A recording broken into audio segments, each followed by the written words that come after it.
For the past few months, I've been using the Varla Eagle One Pro as my main form of transportation.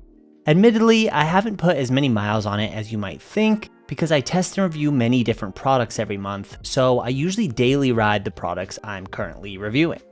However, between the blue and red versions, I've put about 100 miles on the Eagle One Pro, so I figured I'd give you an update on it heading into the holiday season when many of you might be considering getting one for yourself.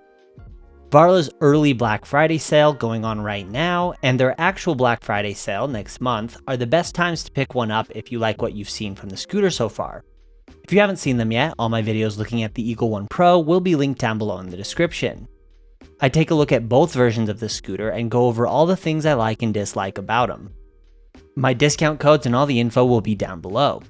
There are currently sales on all of Varla's models, so even if the Pro isn't the model for you, the original Eagle One and the Pegasus are both available with decent discounts right now. It's been a while since I've had the chance or the desire to long-term test a product like this.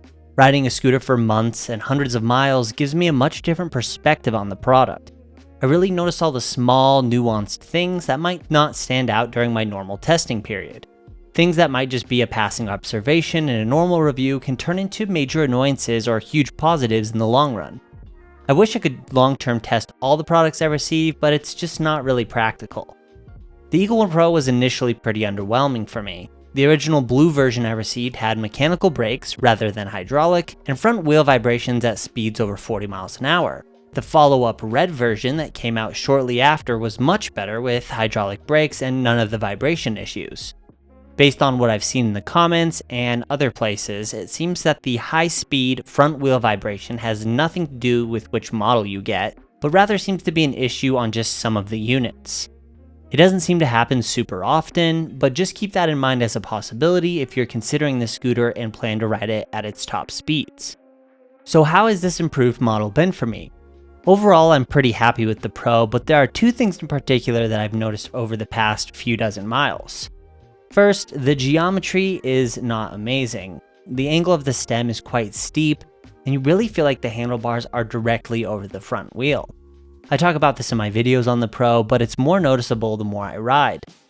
There's plenty of space on the riding platform to angle the stem towards the rider a little more without having to move the rider back.